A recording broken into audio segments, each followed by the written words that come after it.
मिलेगा बस आपको। ठीक, देखिए आज के इस लेक्चर में हम लोग डिस्कस करेंगे आस्क के बारे में। बेसिकली सभी लोगों को मालूम होता है कि आस्क क्या है, एक वर्ब होता है जो कि जनरली हम लोग यूज़ करते हैं। क्या आपको मालूम है कि आस्क एक वर्ब के अलावा एक नाउन के जैसे भी काम करता है? बहुत ही बारीकी से देखेंगे एक एक चीज़ों को कि कहाँ पर आस्क कैसे काम करता है। हम देखेंगे आस्क के अलावा कुछ इसी सेंस में यूज़ होते हैं कुछ वर्ड्स, जैसे कि रिक्वायर है आपका, एक्सपेक्ट है, इंसिस्ट है, आस्क है। इन चारों में आपस में क्या डिफरेंस है हम ये बड़े ही बारीकी से देखेंगे।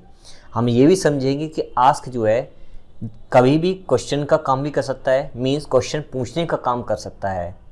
ज़्यादातर हम समझते हैं कि आस्क का मतलब पूछना होता है, लेकिन इसके अलावा परमिशन भी दिया जाता है, इनवाइट भी किया जाता है, मनी लेने या देने के सेंस में भी होता है, एक्सपेक्ट करना, डिमांड करने के सेंस में आस्क का यूज़ होता है, रिक्वेस्ट करना, डिमांड करना बता ही दिया मैंने, इंक्वायर, इससे कई ज़्यादा यूजेस होते हैं। ये इसका फर्स्ट पार्ट है, इसमें कई सारी चीज़ें डिस्कस करेंगे। इसका एक और पार्ट आएगा जो कि कंप्लीट होगा, मींस ये आस्क वाली सीरीज जो है वो 2 पार्ट्स में आपके कंप्लीट होगी। आस्क के हम लोग कंप्लीट 55 या से ज़्यादा यूजेस देखेंगे अपने इस सीरीज में, मतलब अपने 2 इन पार्ट्स में। क्योंकि किसी भी सेंटेंस जब हम आस्क का यूज़ करते हैं तो वो बेसिकली 55 या उससे ज़्यादा तरीके से यूज होता है। अब वो किस तरीके से यूज़ होता है वो बड़ा ही अच्छा खेल है, क्योंकि आस्क का मालूम हमें केवल एक ही है जिसका मतलब है पूछना, लेकिन पूछने के अलावा ये इतने सारे काम भी करता है। इनके अलावा और भी बहुत सारे काम हैं, बहुत सारी चीज़ थंबनेल पर नहीं लिखी जा सकती थी, इसलिए आपको यहाँ पर चीज़ें समझनी होगी। अब आपको एक चीज़ और याद रखनी है कि अगर आपका वीडियो आपको नहीं मिल पाता है, जो भी वीडियो मैं अपलोड करता हूँ वो आपको नहीं मिल पाते हैं, तो आप मुझे टेलीग्राम चैनल पर फॉलो कर लीजिए। वहाँ पर आपको इस सारे वीडियोस की लिंक मिल जाएंगी। ठीक है, पीडीएफ नहीं मिल पाएंगी, केवल और केवल मैं बात कर रहा हूँ इसके लिंक के बारे में, क्योंकि पीडीएफ रेडी करने वाला कोई है नहीं अपने पास, और इतना टाइम किसी पास है नहीं, ना ही अपने पास टीम है कोई, तो पीडीएफ नहीं मिलेगी, लिंक मिलती जाएंगी, उनको आप नोट डाउन कर सकते हो, अपने नोट्स बना सकते हो। साथ ही साथ आप मुझे फेसबुक, ट्विटर, इंस्टाग्राम, यूट्यूब सभी जगह फॉलो कर सकते हो उपहार क्लासेस के नाम से ही। सभी जगह आपको मैं मिल जाऊंगा। मैं कोशिश करता हूं कि टेलीग्राम पर अपनी वीडियोस के लिंक डाल दूं, साथ ही साथ फेसबुक, ट्विटर वगैरह टाइम मिलता है तो मैं डाल देता हूं, अदरवाइज़ टाइम नहीं मिल पाता है तो मैं कोशिश करता हूँ 100% कि मैं टेलीग्राम पर डाल दूँ। सभी जगह आप मुझे फॉलो कर सकते हो उपहार क्लासेस के नाम से ही। ठीक है, पीडीएफ बनाने वाली टीम नहीं है कोई भी अपने पास, इसलिए पीडीएफ रेडी नहीं हो पाएगी, तो प्लीज़ इसके लिए पेशेंस रखें। फ़ोन कॉल करने की ज़रूरत और मैसेज करने की ज़रूरत नहीं है। अगर आप रियल में पढ़ने वाले स्टूडेंट हो तो आप एडजस्ट कर जाओगे। इसके अलावा जो मैं पढ़ा रहा हूँ सीरीज, अगर आप मेरे इन एफर्ट्स के लिए काफ़ी खुश हैं या फिर इनके लिए आप काफ़ी ज़्यादा ईगर हैं और मेरे एफर्ट्स आपको अच्छे लग रहे हैं और आपकी नॉलेज काफ़ी एनहेंस हो चुकी है, हो रही है, तो सपोर्ट करने के लिए आप मुझे इस यूपीआई आईडी पर सपोर्ट कर सकते हो। आप जो भी अमाउंट भेजना चाहते हो भेज सकते हो किसी भी ऐप से। आप चाहें तो इस क्यूआर कोड को स्कैन करके मुझे सपोर्ट कर सकते हो, क्योंकि हर वीडियो पीछे काफ़ी सारे एफर्ट्स होते हैं, काफ़ी ज़्यादा खर्चे लगे हुए होते हैं, देन उसके बाद एक वीडियो अपलोड होता है। तो मैं उम्मीद करता हूँ कि अगर आप मुझे सपोर्ट करोगे तो काफ़ी अच्छा मुझे लगेगा। हम बात करेंगे आस्क के बारे में, जो कि वर्ब की तरह यूज़ होता है। बहुत ही इंटरेस्टिंग चीज़ है, आपको बड़ी ही गहराई से समझना होगा कि आस्क आखिर किस सेंस में यूज़ होता है, क्योंकि अगर आप केवल एक सेंस लेकर के बैठे हो जो आपको हमेशा सुनने में आया है आपके, तो मैं उम्मीद करता हूँ कि बाकी सेंटेंसेस का मीनिंग या किस कॉन्टेक्स्ट में यूज़ होता है वो मीनिंग कन्वे नहीं कर पाओगे। तो आपकी जिम्मेदारी ये एक बनती है कि आप वीडियो के लास्ट तक बने रहें और एक एक पॉइंट को नोट डाउन करें, क्योंकि मुझे देखने में ऐसा आ रहा है काफ़ी ज़्यादा कॉल्स और लोगों के मैसेज आए हैं कि सर पीडीएफ दे दीजिए। तो बेसिकली देखिए, पीडीएफ तो नहीं मिल पाएगी। अगर आप नोट्स बनाने की कोशिश करते हो तो ज़्यादा बेटर होता है, क्योंकि मैंने खुद भी नोट्स बनाता हूँ, तो इससे काफ़ी बेनिफिट मिलता है नोट्स बनाने से, तो आप भी नोट्स बना सकते हैं। अब पहली बात करें तो क्वेश्चन पूछने के सेंस में भी हम लोग आस्क का यूज़ करते हैं, मतलब एक तरीके से इनडायरेक्ट क्वेश्चन हम लोग पूछते हैं। जैसे मैं कहना चाहूँ, to say or write something in the form of a question in order to get information. मैं कुछ लिखना चाहूँ या कहना चाहूँ, कुछ इस तरह से मैं लिखूँ कि मेरा वो क्वेश्चन बन जाए और मैं कोई इन्फॉर्मेशन प्राप्त करना चाहता हूँ, उस सेंस में मैं आस्क का यूज़ करूँगा। ये ट्रांसिटिव, इंट्रांसिटिव दोनों तरीके से यूज़ होता है। मीन्स इसका एक्टिव पैसिव बन सकता है, डिपेंड करता है उसके ऑब्जेक्ट के ऊपर। हाउ ओल्ड आर यू, आपकी एज क्या है ना। इफ़ यू डोंट माइंड मी या माई आस्किंग, अगर तो मेरा पूछना बुरा ना लगे, अगर तुम्हें मेरा पूछना बुरा ना लगे तो क्या तुम बता सकते हो कि तुम्हारी एज क्या है। तो यहाँ पर देखिए कि माइंड मी की जगह माई आस्किंग का यूज़ किया गया है। आस्क अपने आप में एक ऐसा वर्ड यहाँ पर यूज़ हो रहा है जो कि ये इंडिकेट कर रहा है कि मैं वहाँ पर क्वेश्चन पूछना चाहता हूँ, लेकिन डायरेक्ट में क्वेश्चन ना यूज़ करके मैं अपने सेंस डालना चाहता हूँ कि मैं वो इन्फॉर्मेशन चाहता हूँ। समझ में थोड़ी आ रही होगी आपकी बात।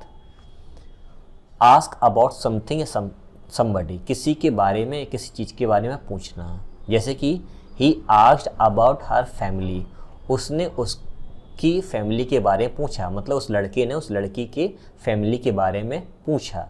पूछे मतलब क्या, एक तरीके का क्वेश्चन किया कि भाई कैसे हैं, क्या कर रहे हैं, क्या हो रहा है, कोई प्रॉब्लम तो नहीं है, ताकि वो इन्फॉर्मेशन मिल सके उस क्वेश्चन के रिगार्डिंग। अब अगर मैं बात करूं कुछ आगे और, तो आस्क समथिंग अगर मैं बोलता हूं, ठीक है, तो यहाँ पर एक चीज़ आपको ये याद रखनी है कि आस्क की बात अगर मैं कहूँ can I ask a question, तो ये बोलने में लिखने में बिल्कुल ठीक है। अगर मैं केवल इतना बोलना चाहूँ कैन आई आस्क, क्या मैं पूछ सकता हूँ, तो इसका आस्क का मतलब ये हो क्या कोई ना कोई मैं क्वेश्चन पूछना चाहता हूँ जिसके बारे में कहना चाहता हूँ, कैन आई आस्क, क्या मैं पूछ सकता हूँ, यानी कि कोई क्वेश्चन। और अगर मैं डायरेक्ट अ क्वेश्चन लिख देता हूँ तो भी ठीक है। आई थिंक मुझे याद है मैं जब आपको नाउन का एडवांस लेक्चर पढ़ाए थे तो मैंने वहाँ पे बताया था कि कैन आई आस्क के बाद अगर एक क्वेश्चन लिखा जाए तो ये सुपर फ्लॉस की कैटेगरी में आता है। वही बात मैं समझाना चाहता था कि अगर आप कैन आई आस्क तक बोलोगे तो सेंटेंस का मीनिंग बिल्कुल ठीक होगा, इम्प्लाइड मीनिंग निकलेगा अ क्वेश्चन। ये रॉन्ग नहीं है, ये ठीक है। Did you ask the price, क्या तुमने प्राइस पूछा था, इसका मतलब क्वेश्चन पूछा जा रहा है कि प्राइस के बारे में तुमने पूछा था क्या। You do what I tell you to, तुम वही करते हो जो मैं तुम्हें कहता हूँ। नो क्वेश्चन आस्क्ड, जो मैं कहता हूँ तुम वही करो, कोई भी क्वेश्चन मत करो। No question asked. अब देखो सेंटेंस का स्ट्रक्चर बड़ा आपको अजीब सा लग रहा होगा कि सर ये नो क्वेश्चन आस्क्ड ये कैसे लिख दिया है। बेसिकली ये कॉन्वर्सेशन होती है, आपको बिलीव नहीं होगा, कॉन्वर्सेशन जब इंग्लिश में होती तो केवल सिंगल वर्ड से पूरा सेंटेंस या कॉन्टेक्स्ट पूरा हो जाता है। जैसे मैं बोलूँ कि मैं किसी को ढूंढने गया और वहाँ पर मुझे कोई मिला नहीं, तो कोई मुझसे पूछे कोई मिला क्या, तो मैं हिंदी बोलूँगा वहाँ पर मुझे कोई नहीं मिला, मैं देखने गया था। इतने बड़े पूरे सेंटेंस को, उस कॉन्टेक्स्ट को पूरा करने के लिए मैं केवल नथिंग बोल सकता हूँ इंग्लिश में, तब भी वो समझ में आ जाएगी सामने वाले इंसान को। नथिंग का मतलब वो पूरा होगा। तो इंग्लिश काफ़ी कंसाइज वे में यूज़ होती है, वो पूरा मीनिंग कन्वे कर देती है। खैर आपको ये चीज़ समझ में आ गई होगी। There are 3 important question to ask, 3 question है पूछने के लिए। लिखने का तरीका है ये सेंटेंस को। फ्रिक्वेंटली आस्क्ड क्वेश्चंस, जिसको हम बोलते हैं FAQ, यानी कि ज़्यादातर पूछे जाने वाले क्वेश्चन, जिसका फुल फॉर्म ये लिखा हुआ है FAQ का।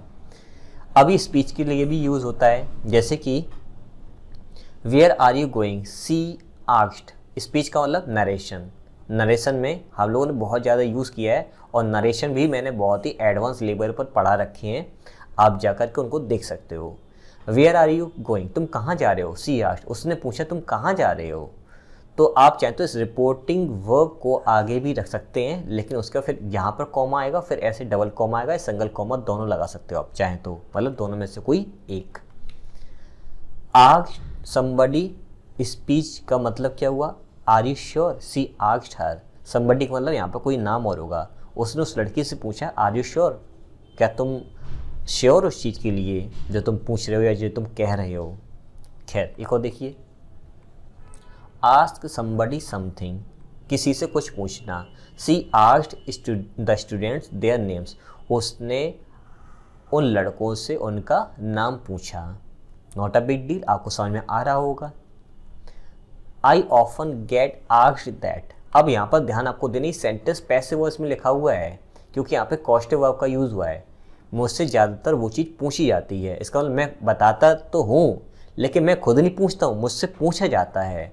अब ये पॉजिटिव वर्ब्स क्या हैं, पॉजिटिव वर्ब के एडवांस लेक्चर्स जो हैं मैंने वर्ब एडवांस के अंदर दे रखे हैं, आप जाकर देख लीजिए, आपको दोबारा कहीं पर भी पॉजिटिव वर्ब पढ़ने की जरूरत नहीं पड़ेगी। और अगर इन्फिनेटिव जेरेंट पार्टिसिपल वगैरह पढ़ना चाहते हो बहुत ही भयंकर वाला तरीका, मतलब भयंकर समझिए ना, बहुत ही गहराई से, उसके ऊपर भी मैंने वर्ब के कंप्लीट 55 प्लस लेक्चर्स दे रखे हैं वर्ब एडवांस के अंदर, आप जर करके देख लेना। आपको दोबारा आई थिंक किसी बुक को पढ़ने की जरूरत कभी नहीं पड़े, क्योंकि बुक होती है रद्दी क्वालिटी की, उसमें सही से जानकारी दी नहीं जाती है। कुछ खास अच्छी बुक्स जो हैं, जो महंगी हैं, जो कोई खास राइटर ने लिखी है, उनके अंदर काफ़ी अच्छी नॉलेज होती है। अदरवाइज जितनी मैंने बुक्स अभी तक पढ़ी उसमें 98 नहीं बोलूँगा मैं, 80% तो बोल ही सकता हूँ, जो कि बिल्कुल बकवास है, उनमें कुछ भी नहीं मिलता है। तो उससे बेटर ये है कि आप जाकर एक बार कोर्स पढ़ लीजिए, आपके सारे डाउट्स क्लियर हो जाएंगे। लेकिन कोर्स पूरा पढ़ने के बाद ही पूछना है। Next, I had to ask myself some very difficult questions.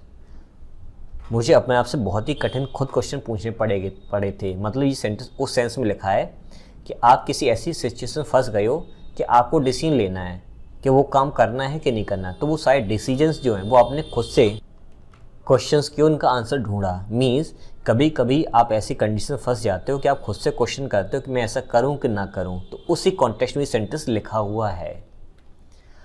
I would like to ask you a few question. मैं तुमसे कुछ क्वेश्चन पूछना पसंद करूंगा, ठीक है। Why does every one keep asking me that. हर एक इंसान मुझसे क्यों पूछता रहता है, ये सवाल मुझसे क्यों करता रहता है। यानी कि कोई ऐसी चीज़ है जो मुझे नहीं बतानी, फिर भी लोग वही पूछते रहते हैं। तो थोड़ी से गुस्से टाइप में ही सेंटेंस लिखा हुआ है। आस्क समबडी अबाउट समथिंग, किसी इंसान से किसी चीज़ के बारे में पूछना, तो यहाँ पर बारे में ऐसे इसकी हिंदी निकलेगी। The interviewer asked me about my future plans. Interviewer था, उसने मेरे फ्यूचर प्लान्स के बारे में पूछा, मतलब फ्यूचर में मैं क्या करूँगा उसके बारे में क्वेश्चंस पूछे हैं। सभी जगह क्वेश्चन का ही सेंस निकल रहा है। When specifically asked about the report she indicated that, यहाँ पर छुपा हुआ है। दैट के ऊपर मैं एक अलग से लेक्चर डिटेल बनाऊंगा, जिसमें बताऊंगा कि दैट कहाँ छुपता है, कहाँ लगता है, कैसे यूज़ होता है, बहुत ही डिटेल में। She indicated she had not, मतलब सेंटेंस अभी कैसे लिखा गया वो समझो। She indicated that she had not, क्या when significantly asked about the report, जब खास तौर पर उस रिपोर्ट के बारे में पूछा गया ना, तो उसने क्या इशारा किया, सी हैड नॉट, कि उसने रिपोर्ट के बारे में कोई भी जानकारी नहीं दी है, नहीं किया, उस पर काम नहीं किया है, एक तरीके से ऐसा लिखा हुआ है। तो आपको अटेंटिवली बड़े ही ध्यान से समझना है कि किस ऐसे आस्क का यूज़ करना है, ठीक है। सी हैड नॉट रीड इट, मतलब उसने पढ़ा नहीं रिपोर्ट को, ना ही उसने कोई उस पर जानकारी दी है, ठीक है। आस्क वेयर वॉट ETC, ये एक स्ट्रक्चर है, कैसे यूज़ होगा। He asked where I lived, उसने मुझसे पूछा कि मैं कहाँ रहता था। अगर आपको याद हो नरेशन वाला, तो ये डायरेक्ट इनडायरेक्ट से बना हुआ है, ये आपका इनडायरेक्ट स्पीच है। अब मैं ये चाहता हूँ, अगर आपने मेरा कोर्स पूरा पढ़ रखा है या आप पहले से नॉलेजेबल हो उस चीज़ के लिए, तो मुझे इसका direct speech comma inverted commas जो बनता है ना, वो बना करके मुझे भेजिए कमेंट में, ताकि मैं उसको जज कर सकूं, मैं देख सकूं कि रियल में आप कुछ पढ़ते भी हो कि नहीं पढ़ते हो, कि केवल बस टाइम पास करो कोई एक खास वीडियो के ऊपर। नहीं, ऐसा मत करो, आंसर दीजिए मुझे। Ask somebody where what etcetera, इसका मतलब क्या हुआ। I had to ask the teacher what to do next, मुझे अध्यापक से पूछना पड़ा कि अब आगे क्या करना होगा। यानी कि उस समय करना होगा का मतलब गागी के, भले ही मैं बोल रहा हूँ गागी के, भले ही मेरा फ्यूचर का वर्ड है, लेकिन बात किसकी चल रही है, पास्ट की। ये बात किसकी चल रही है, पास्ट की। अब कई सारे लोगों को अजीब लग रहा होगा, सर आपने तो गागी के फ्यूचर का वर्ड बोला है, यानी कि वर्ब जो है ये फ्यूचर में आती है, और आप कह रहे हो सर ये पास्ट का है। तो मैं कह देना चाहता हूँ, अगर आपको ऐसा लगता है कि गागी गे है, चुका है, चुकी, चुके हैं, ये प्रेजेंट या फ्यूचर का आपको ये वर्ड्स लगती हैं अगर हैं, तो मैं समझता हूँ कि आप बहुत ही बड़ी इल्यूज़न के वर्ल्ड में रहते हो, भ्रम की दुनिया में रहते हो। एक बार जाकर के टेंस मेरे चैप्टर्स देख लेना, वीडियोस उसके, आपके साइड आउट्स क्लियर हो जाएंगे कि कुछ कई ऐसे अराउंड 4 ऐसे टेंस हैं जो प्रेजेंट, पास्ट और फ्यूचर के होते हैं, वो एक्चुअली में पास्ट के ही चारों के चारों होते हैं। गहराई से समझाया है, एडवांस लेवल के पेड कोर्स पूरा फ्री में दे रखा है टेंस का, जाकर के एक बार देख लेना, आप दोबारा कभी भी नहीं कहोगे कि सर अब मुझसे प्रॉब्लम होती इस टेंस को समझने में। खैर काफ़ी बातें हो गई, आगे फिर से आते हैं। आई वॉज आस्क्ड, मुझसे पूछा गया, इफ़ या वेदर लगा सकते हैं एक ऑप्शनल में, कॉमा इन्वर्टेड कॉमा की जगह पर, क्योंकि अंदर सेंटेंस इंटरोगेटिव होगा। वेदर आई कुड ड्राइव, मुझसे पूछा गया कि क्या मैं ड्राइव कर लेता हूँ।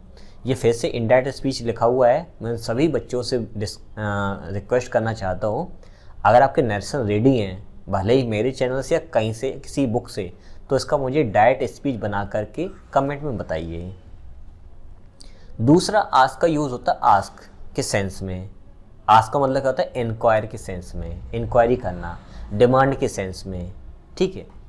These words all mean to say or write something in the form of a question in order to get information। जैसे ask का यूज़ अभी हमने सीखा था, ठीक उसी तरीके से इंक्वायर और डिमांड अगर हम इन दोनों वर्ड्स का यूज़ करें तो ये भी क्वेश्चन पूछने का काम करती हैं, ताकि हमें वो इन्फॉर्मेशन आगे की मिल सके। Ask to say or write something in the form of a question in order to get information doesn't matter, ये तो क्लियर है। जैसे मैं कहना चाहूँ where are you going, she asked, हम पढ़ चुके हैं अभी सेंटेंस को, उसने पूछा कि तुम कहाँ जा रहे हो, ये समझ में आ गया है। She asked the students their names, उसने बच्चों से उनके नाम पूछे, ये भी समझ में आ गया था हमें। Can I ask a question, क्या मैं कोई क्वेश्चन कर सकता हूँ, ये मैंने बताया था। कैन आई आस्क से भी सेंटेंस का मीनिंग पूरा कन्वे होता है। अगर मैं इंक्वायर, ये इंक्वायर की बात करूँ तो समझ लिए थोड़ा सा कि ई से अगर स्टार्ट करते हैं तो ये आपकी ब्रिटिश इंग्लिश होती है, और अगर आई से इंक्वायर में लिखता हूँ तो ये अमेरिकन इंग्लिश होती है। और इंडिया में अपने दोनों वर्ड काफ़ी फेमस हैं। ज़्यादा फॉर्मल, मतलब काफ़ी फॉर्मल वे में यूज़ किए जाते हैं आस्क की जगह पर, जिसका मतलब क्या होता है? To ask somebody for information, किसी इंसान से कोई जानकारी प्राप्त करने के लिए हम लोग इंक्वायर या फिर ई वाला यूज़ कर लो या आई वाला यूज़ कर लो, यूज़ करते हैं in place of ask, ask की जगह पर। जैसे मैं बोलना चाहूँ I called the station to enquire about train times. अब स्टेशन का मतलब यहाँ पर वो खास इंसान जो इंक्वायरी ऑफिस में बैठा होता है, जो ट्रेन की टाइमिंग जानता है और टाइमिंग के बारे में बताता है, इंक्वायरी लिए बैठा हो तो उससे। तो आई कॉल्ड द स्टेशन का मतलब है कि उस स्टेशन जो बैठे आदमी था उससे मैंने पूछा, टू इंक्वायरी, जानकारी प्राप्त की, अबाउट द ट्रेन टाइम्स, कि ट्रेन की टाइमिंग कौन कौन सी है। तो देखिए यहाँ पर आस्क का भी यूज़ किया जा सकता है, डजंट मैटर, लेकिन ये फेमस हो गया है तो मैंने आस्क की जगह इंक्वायर लगा दिया है। आप चाहें तो यहाँ पर आई वाला भी यूज़ कर सकते हैं, आई एन वाला। Demand, to make a very strong request for information. Demand का यूज़ हम तब करते हैं जब हमें कोई चीज़ की ज़रूरत, सख्त ज़रूरत होती है, उस सेंस से डिमांड का यूज़ करते हैं। And where have you been, और तुम कहाँ रह गए थे ये बताओ पहले। ही डिमांडेड एंग्रीली, उसने गुस्से में पूछा, और गुस्से का मतलब डिमांडेड का मतलब ये कि मुझे आंसर चाहिए ही चाहिए, इसका मतलब ये है। उसने गुस्से में पूछा कि तुम कहाँ रह गए थे पहले ये बताओ। अब जो कहाँ रह गए थे, मैंने हिंदी में देखो बोला है थे, लेकिन सेंटेंस देखो आपको प्रेजेंट का परफेक्ट दिखाई दे रहा है। एक्चुअली में जो काम हो चुका है एक्चुअली वो पास्ट में हो चुका है, प्रेजेंट में उसका इफेक्ट दिखाई दे रहा है।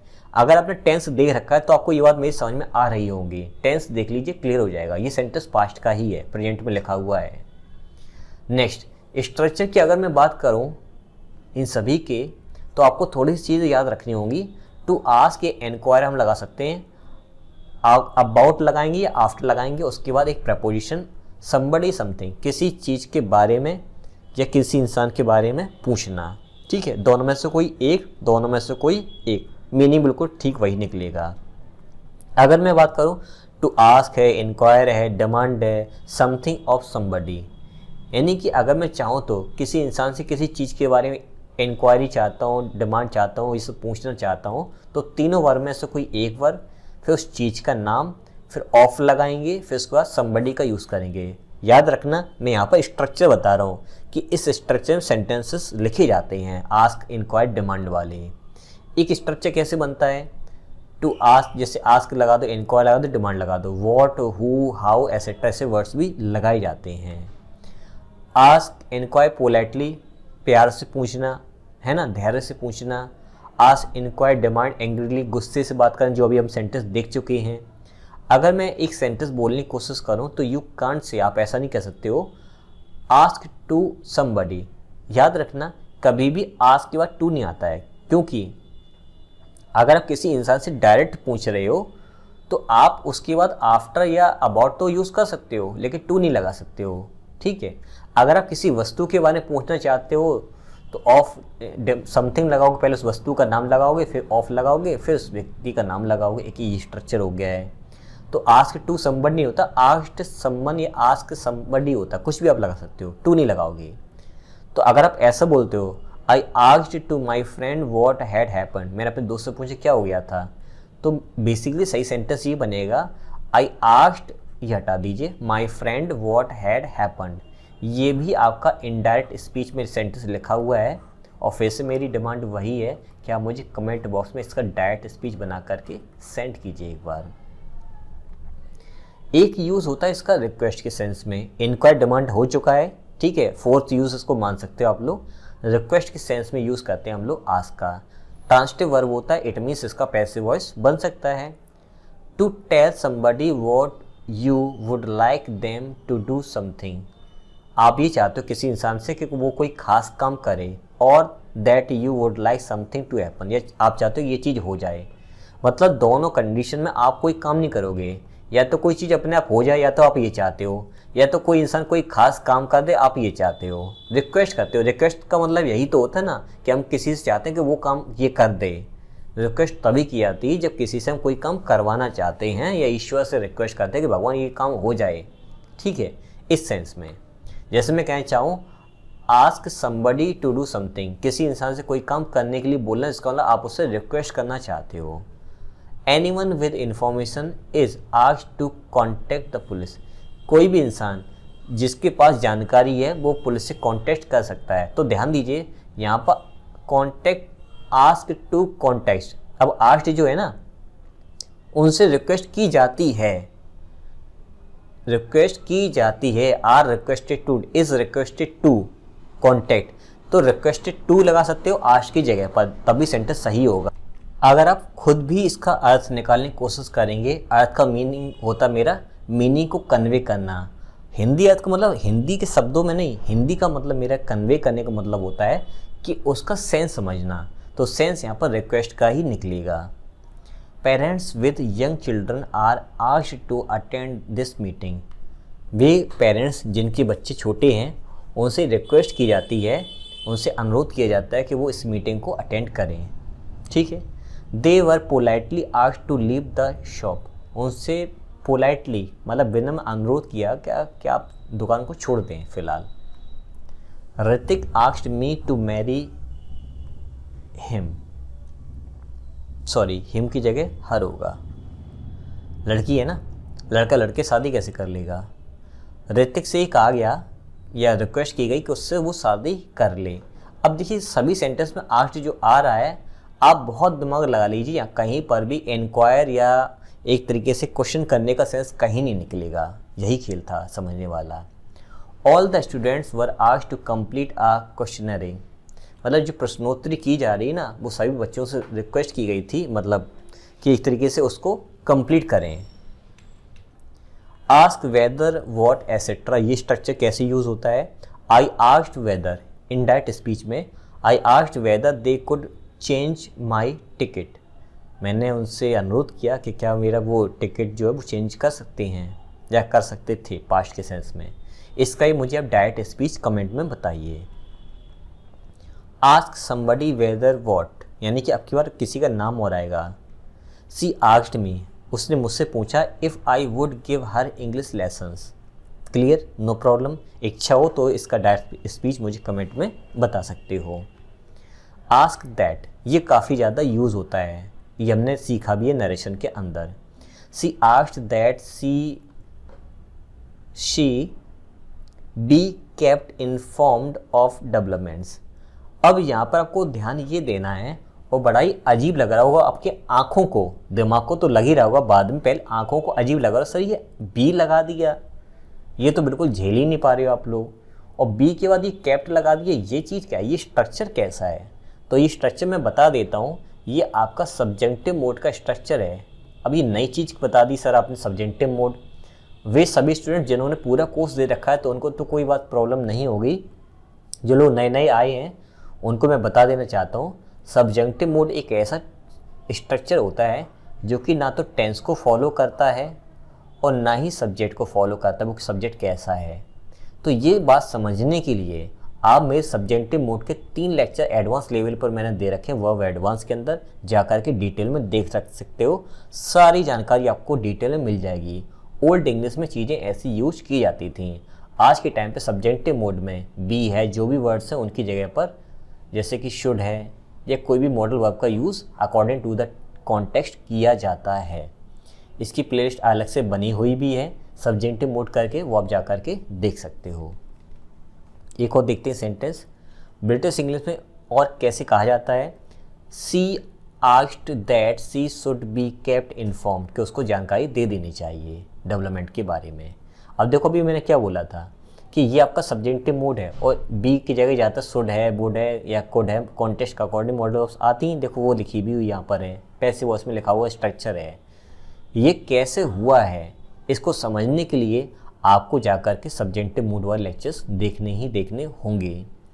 If you ask her nicely, अगर तुम उससे प्यार से पूछोगे ना, she will give you a hand, she will give you a hand, वो तुम्हें एक हाथ दे देगी। नहीं, यहाँ पर ये एक ईडियम यूज़ हुआ है। हैंड का मतलब है तुम्हारी मदद करेगी। जैसे मैं कहूँ कि please give me your hand, इसका मतलब ये नहीं कि तुम मुझे अपना हाथ दे देना, थोड़ी देर में आना बाद में आकर ले जाना। ऐसा कहीं होता है क्या? ये फुलिसली हो जाएगा। इसका मतलब ये किसी की मदद करना, हाथ बटाना। हाथ बटाना हिंदी में बोलते हैं ना, उसी सेंस में यूज़ होता है। Give me your hand, give me her hand, यानी कि गिव हैंड का यूज़ करते हैं।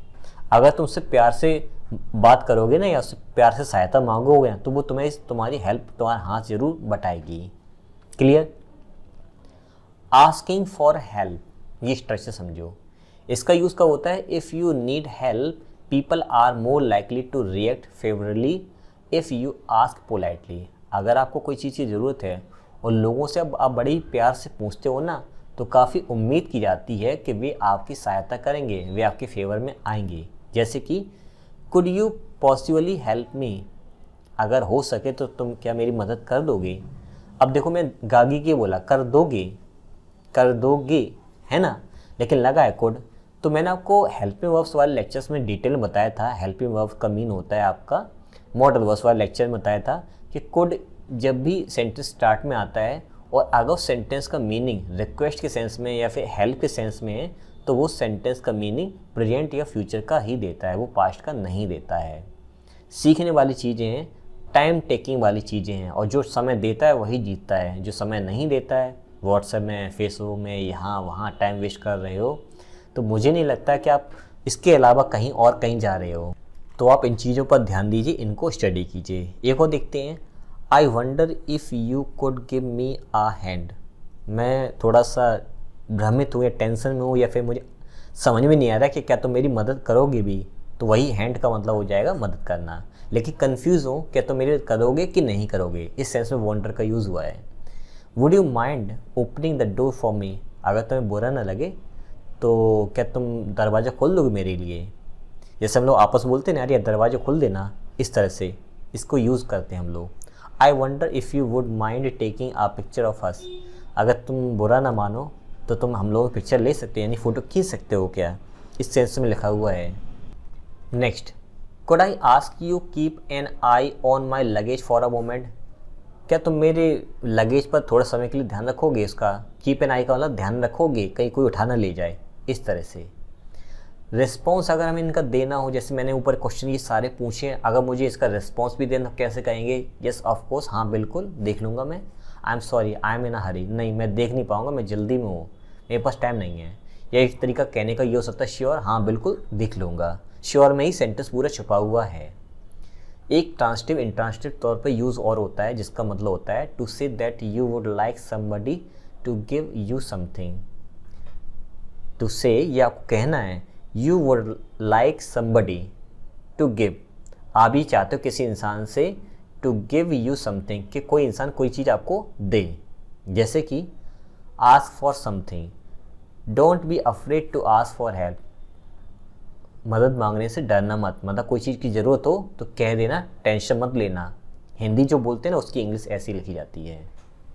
और भी तरीके लिखने के, क्योंकि लैंग्वेज है। I am writing to ask for some information about courses, मैं लिख रहा हूँ, मतलब मैं लिख करके ये जानकारी चाहता हूँ कि जो कोर्सेज चल रहे हैं ना, उनकी मुझे कुछ जानकारी मिल जाए। ठीक है, तो यहाँ पर सम का मतलब कुछ जानकारी मिल जाए। इन्फॉर्मेशन अनकाउंटेबल नाउन है, इसलिए आपका ये सिंगुलर में लिखा जाएगा। अब आपको थोड़ा सा ध्यान देना, कुछ स्ट्रक्चर होते हैं जैसे कि to ask for a job, for a drink, for an explanation, ऐसे सेंटेंसेस बोले जाते हैं, ये आपको याद रखना है। जैसे मैं बात करने की कोशिश करूँ, did your friend ask for permission to use the image. Did your friend ask for permission, क्या तुम्हारे दोस्त ने परमिशन ली थी टू यूज़ द इमेज, कि उस इमेज का यूज़ किया जा सके। इमेज यूज़ करने का मतलब ये कि किसी फ़ोटो ले ली उसकी और कहीं लगा दी तो यूज़ की ना उसकी, क्या उसने यूज़ करने की परमिशन ली थी कि नहीं ली थी। तो आस्क फॉर का मतलब किसी चीज़ के लिए खास परमिशन लेना या किसी खास चीज़ के लिए पूछना, यानी कि कोई चीज़ के लिए पूछने के सेंस में। जॉब के लिए पूछना, ड्रिंक के लिए पूछना, एक्सप्लेनेशन के पूछना, परमिशन के लिए पूछना, इस सेंस में यूज़ किया जाता है।